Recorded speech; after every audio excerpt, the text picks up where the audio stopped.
The Athletic explains how Ilia Malinin became the leading star of modern figure skating and why he's tipped for superhero status at the 2026 Olympics.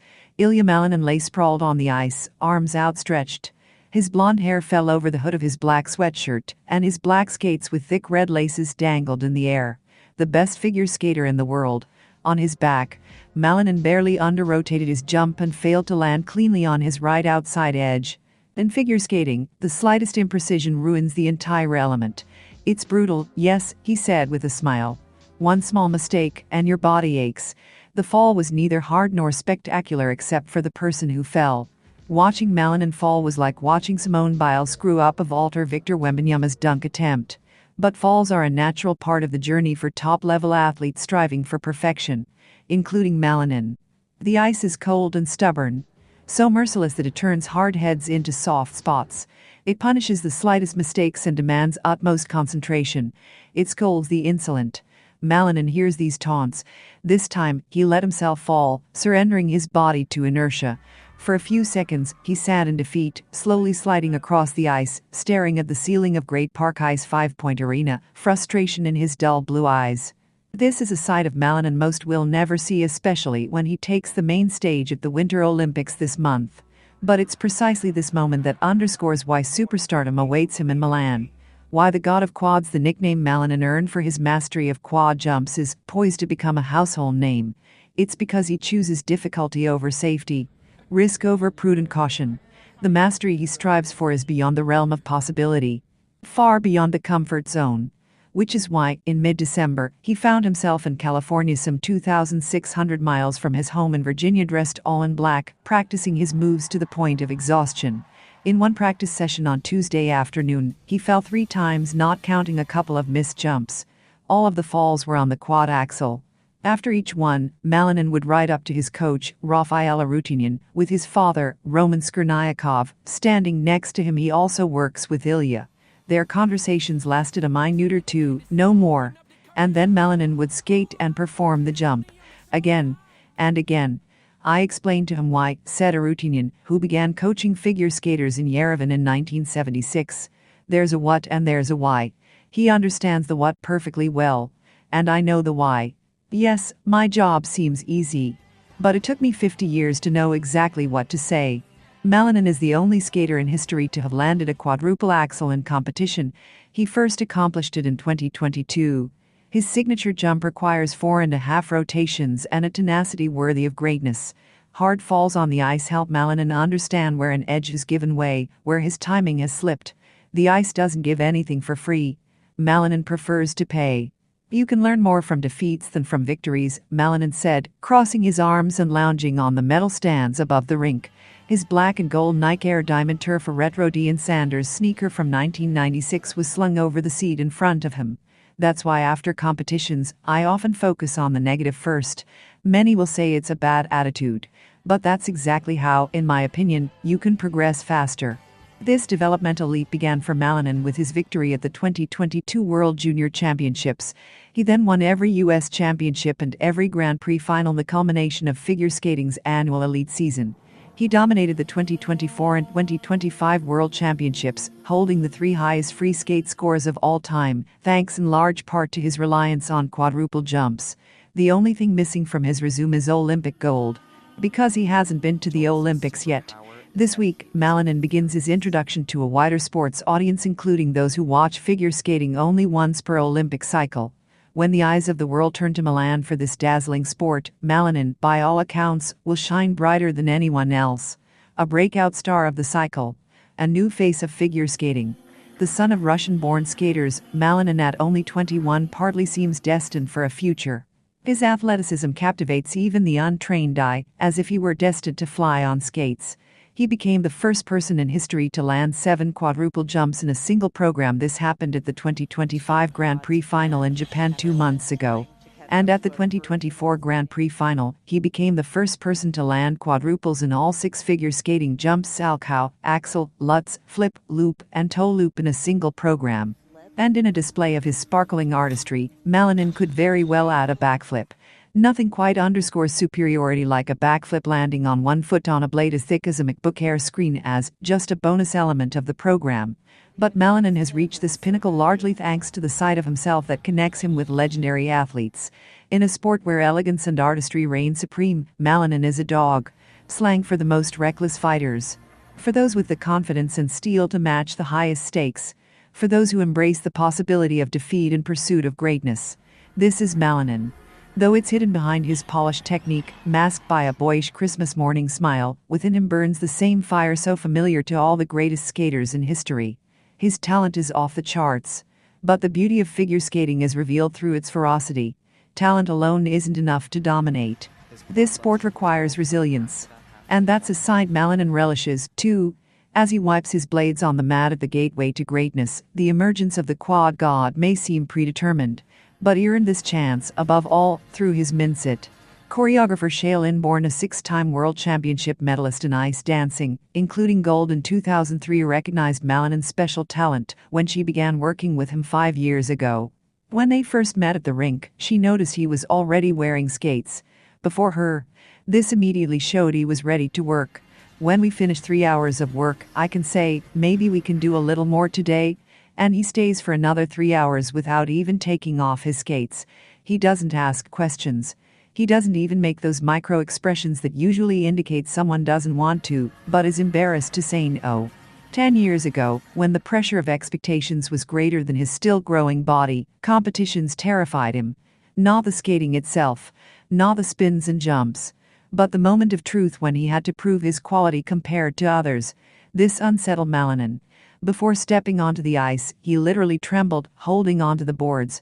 The best figure skater in the world, once trembling with fear.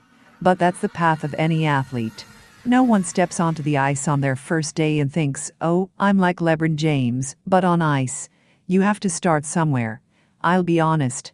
If you'd asked me even a year ago what my greatest strength was, I would have said physicality. But this year, mentally, I feel like a different person. This growth, this development, not just in my skating, but in my mindset, my energy, my presence on the ice. Everything has changed. Of course, it's the jumps that fuel his aura.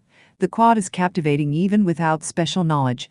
The height of the launch, the insane torque, the relief of a clean landing. But quads alone don't explain his appeal. This guy from Virginia radiates an aura. You can feel it when he walks by and the other guys stop lacing up their skates. It's audible in the calm confidence with which he speaks of future greatness. Malinin isn't just expecting what's destined for him, he's looking forward to it. He wants it. Awards, attention, the responsibility of taking figure skating to the next level. To drag the sport out of the freezer it's become accustomed to. He's convinced he should be hanging out with Snoop Dogg in the front row at NBA games, setting fashion trends with his looks. Who else can confidently wear sequins and spandex or a Dodgers jersey and bandana, depending on the mood of the day? We have taste too, Malinin said with a laugh, tilting his head for emphasis. People shouldn't forget that. The Milan and Cortina d'Ampezzo games could become a kind of revival of the Winter Olympics. The pandemic robbed the 2022 Beijing Games of their glitz and excitement. But the world has returned to a new normal and, judging by the Summer Olympics in Paris, Olympic fever has experienced a renaissance. In this context, a window of opportunity is opening for a transcendent star like Malinin, an athlete whose excellence can propel him into the mainstream and whose cultural flexibility makes him ready for it. He can log on to the internet and play Valorant, quote my goes, and pose for a fashion magazine in Louis Vuitton the same day. He's perfectly prepared for the status of a modern celebrity. He's different, said Arutunian, who moved to the United States in 2000 and has worked with such American stars as Michelle Kwan, Sacha Cohen, and Nathan Chen. He sees the world differently. I'm not talking about technique, it's obvious. No one does what he does. Everyone sees it, right? But his personality, it's special. He's fun. I like him. He's a little crazy and that's good. Tatyana Malinina, who competed for Uzbekistan, finished 8th at the 1998 Winter Olympics in Nagano, the same ones where Tara Lipinski and Michelle Kwan won gold and silver, respectively. In November of that year, Malinina moved to Dale City, Virginia. She and her partner, Roman Skornikov, had earlier moved to Russia after their rink in Uzbekistan closed. But friends who had settled in the United States convinced them to cross the Atlantic, where training conditions were better and there was much more ice. I really like America, Malinin said in a 2002 interview. Coming here was difficult, but staying was easy. In 2000, Malinin married Skirnyakov, also a Russian native who chose to compete for Uzbekistan to more easily qualify for international competitions. Malinin and Skirnyakov partially financed their careers by working as coaches and teachers for young skaters at the Skatecast Club in Reston, Virginia. In 2004, the couple had their first child, named Ilia. Nobody knew how to pronounce my dad's last name, Malinin explained. So we took my mom's last name. Between them, Malinin and Skornikov have 4 Olympic appearances, including a performance in 2002 after both moved to the United States, and 17 Uzbek national titles. And yet, they didn't want their son to take up figure skating. Having dedicated so much of their lives to this craft and this industry, they dreamed of a different path for their child. They wanted him to find his own passion, not simply inherit his parents'. They certainly weren't planning on raising a world champion. Tatiana Malinin emphasized this in an interview with the International Skating Union in November 2024. Actually, we were against it. We waited until he was about 6.5 when he kept asking us, "Can we go on the ice? Can we go on the ice?" And in the end, we decided, okay, let's do it just for fun. Just to learn how to skate. Young Malinin skated alone, showing little interest in instruction. No pressure. No plan. Just the pure joy of movement and music. He began to create his own programs, choosing tracks and improvising on the ice. His first musical composition? His path to becoming the quad god began with the strains of dueling banjos from the soundtrack to the film Deliverance. It was just a joke. I turned on some music and started improvising, Malinin recalled. I didn't care at all whether I'd become a professional in this sport. He tried other sports too. Soccer, gymnastics, a little basketball in the yard. Looking back, he realizes his athleticism was already evident. He'd dazzle everyone with his backflips after scoring a goal in soccer. He'd hit a shot from center court in basketball and earn applause from his peers. He didn't yet realize how developed his physical gifts were. He only knew he had no place in American football. I had terrible hand-eye coordination, he said. It was just a nightmare. But on the ice, he blossomed like a bee on a sunflower. Malinin kept doing more and getting better. For years, it was just for fun. At some point, his parents gave in to his passion for figure skating. And they began to worry along with him. I remember some competitions when he was little. When he competed in the junior category, at about 10 years old, I was incredibly nervous. I always remember him landing his first double lutz. I almost fainted. Over time, his parents became his coaches. And they remain so to this day.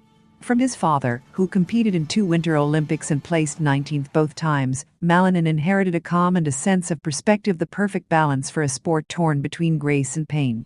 His current ability to cope with growing fame and the expectation of being the best is largely due to the fact that his father taught him to always find his inner center. From his mother, he inherited her toughness, her uncompromising persistence.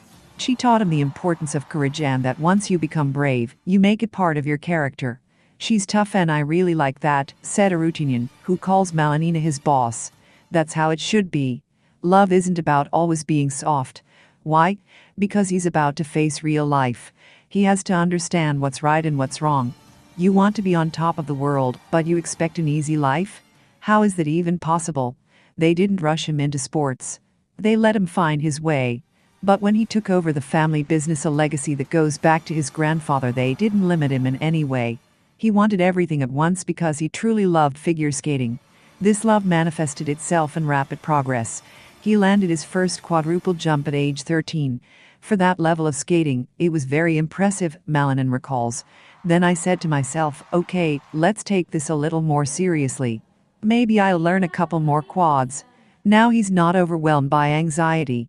But his mother is a different matter. She doesn't go to his competitions, afraid of transmitting her anxiety to him. When he started pursuing it more professionally, I started getting more nervous. And I feel like whenever I start worrying, he senses it. So I try to back off a little. I support him, coach him here at our rink, but I try not to go to competitions. Because we have a very strong bond, and whenever I get nervous, he senses it immediately. Malinin came to Irvine for Ruthenian and Born. Both coach at Great Park Ice, the practice facility for the NHL's Anaheim Ducks. A Ruthenian heads a high-level team and has his own office. It's the largest ice complex in California and one of the best in the U.S. 4 rinks, 3 NHL standard and 1 Olympic standard, a restaurant and bar, a snack bar, several arcade games, and spacious areas for children to run around. It's prestigious enough to lure Malinin across the country, taking him out of his usual schedule for a 5-day training block. Arutunian doesn't believe in comfort. He believes in the truth no matter how inconvenient it may be. He doesn't think 99% is enough. He would have smashed the participation trophies with his own hands. He began working with Malinin in 2021. Arutunian doesn't sell miracles, he sells clarity. So he helped Ilia understand the value of working hard until his skill and strength matched his athleticism and inner drive. When rigorous training allowed Malinin to master all his physical abilities, he reached an unprecedented level. You know what his main advantage is? He never gets in his own way. Many people get stuck in fear, get distracted by thoughts in their heads, and become cautious. I don't think that's the case with him. He believes in himself. He has the right mental attitude. He will never just go with the flow. 4 years ago, he didn't make the national team, then Nathan Chen won gold in Beijing. If Malinin wins the Olympic gold in Milan, American figure skaters will win men's gold in back-to-back Olympics for the first time since Scott Hamilton and Brian Boitano in 1984 and 1988. Malinin is the clear favorite. His quadruple jumps, the only ones he has, raised the difficulty factor to such heights that the potential score becomes almost unattainable for others. It will take something extraordinary to keep him from reaching the top step of the podium. But Malinin hasn't limited himself to being a jumper. He's developed his artistic side and honed his skating skills. This required an inner connection with the character and the story he wants to tell. This is where music comes to the fore. Born and Malinin spend the entire year compiling playlists, weighing options for their programs. The short program, a maximum of 2 minutes 40 seconds, requires no less precision and drama than the jumps. At the 2025 World Championships, Malinin revealed emotional depth by choosing NF's running for his short program. His version of vulnerability is allowing the audience to get to know him better. When he broke the record for most quads at the 2025 Grand Prix final, he used a mix of tracks and included personal voiceover in his free skate, titled A Voice. You have to love the music you skate to in order to give energy to your performance, says Malinin. If you skate to something you don't like, the audience will see it. Malinin's musical mood before the Winter Olympics is Travis Scott. Once a teenager bouncing to sicko mode, Malinin knows how to turn on the maximum. Seeing the popular rapper live was on his bucket list. Now his dreams have grown even bigger. I won't go unless I perform with him, Malinin laughs, emphasizing the phrase with a gesture toward the floor, as if cementing the image. He speaks his dreams out loud, making them reality. He understands the horizons that open up before a sports star. And on the ice, he's above everyone else, ready to inspire goosebumps. One step away from becoming a figure skating icon, a national treasure. All this power and influence awaits him. He just needs to win. Malinin embraces this pressure, prefers it, lives for it. I want to carry it on my shoulders, he said. I'm one of those people who, when told you can't, will definitely prove otherwise. And only the ice will dare to challenge the god of quads in such a way. Woo!